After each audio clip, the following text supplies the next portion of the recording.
Hello, dear Hamatzlichim followers.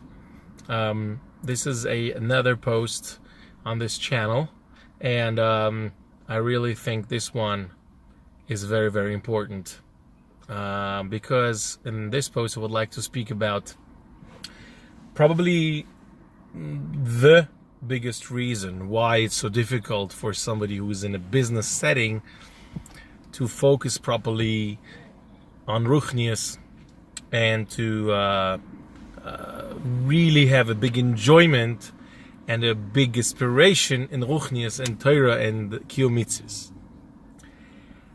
I think that one of the biggest factors that businesses look at when it comes to success is results, right? It's whenever they're hiring you, look at your results on the resume. Whenever you are being measured in the business, you're looking at the results you've brought. How much is your salary worth their business, right? So if because of your salary they manage to bring in more deals, or if based on the investment they make in you, the business is able to grow, then they are happy. If it's not the case, then they think that, hey, that's not such a great investment, and then you might be in danger. But what I'm trying to get to here is that everything in a business setting is very much about investments and results. Pretty much everything is about driving a number, bringing about results, growth, process, advancement, operational excellence, and there's many, many different ways the businesses speak about that. But basically what it means is profitability, results, growth, process. When we look at the spiritual world, we look at the Torah, look at the Musa, look at the Halacha, it is very difficult for us, or for somebody who comes from a business setting mainly, to measure process and measure results. The so-called KPIs, key performance indicators, are not as clear as they are in a business setting. So in a business setting, okay, you have you set key performance indicators before you run a campaign, a sales campaign, a marketing campaign, whatever it is, and then you measure based on those indicators whether it was successful or not. In Ruchnius, it is very difficult to do that. In fact, some of us might think that they don't even exist. And because of that, people who generally are, spend most of the time at the workplace, growing a business or doing any work that is relevant to growing a business, it is very difficult then to switch back to Ruchnius and switch back to Torah and Kiyum Mitzvos, because how am I supposed to measure? How am I supposed to see what comes out if I put in hours, if I put in efforts? And this is where I was thinking about that over the past few days, and I thought, so what am I going to come up with? Like, what's going to be the Chiddush? And the Chiddush is that there are results and there are key performance indicators. Not only that, every Jew is a business. Okay, let's speak business language.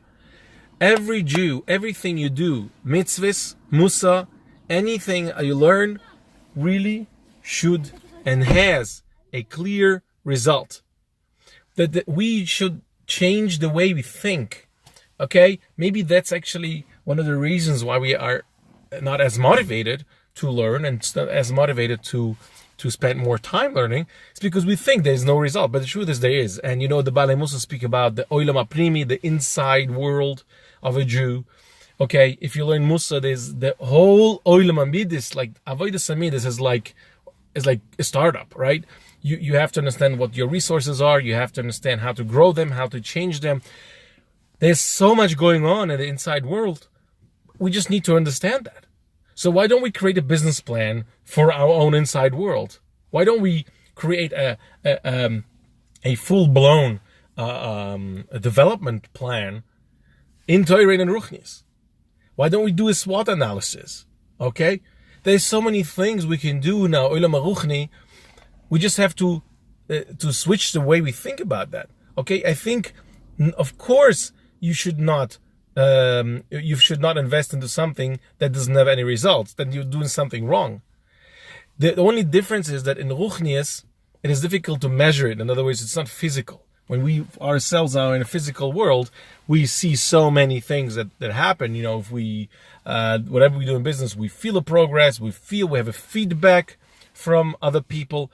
In Ruchnius, a lot of times you don't see any feedback, right?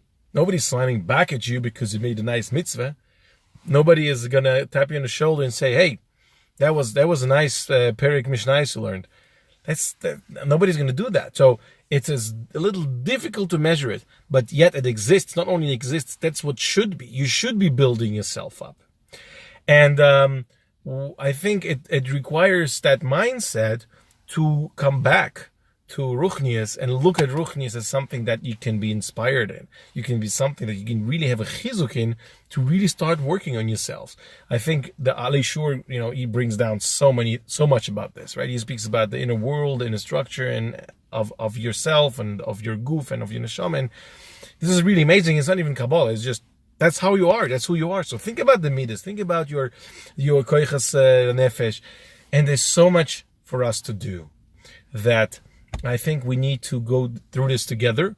I invite you to join me on this journey to see how to set proper key performance indicators, how to do things, how to change things in our lives so that we should start building ourselves up. I think that this is a very, very important message. Let me know what you think. If you like this channel, please subscribe or just like it. Or if you have any questions, let me know. If you have any suggestions, please let me know. Thank you very much for listening and have a great day. Bye-bye.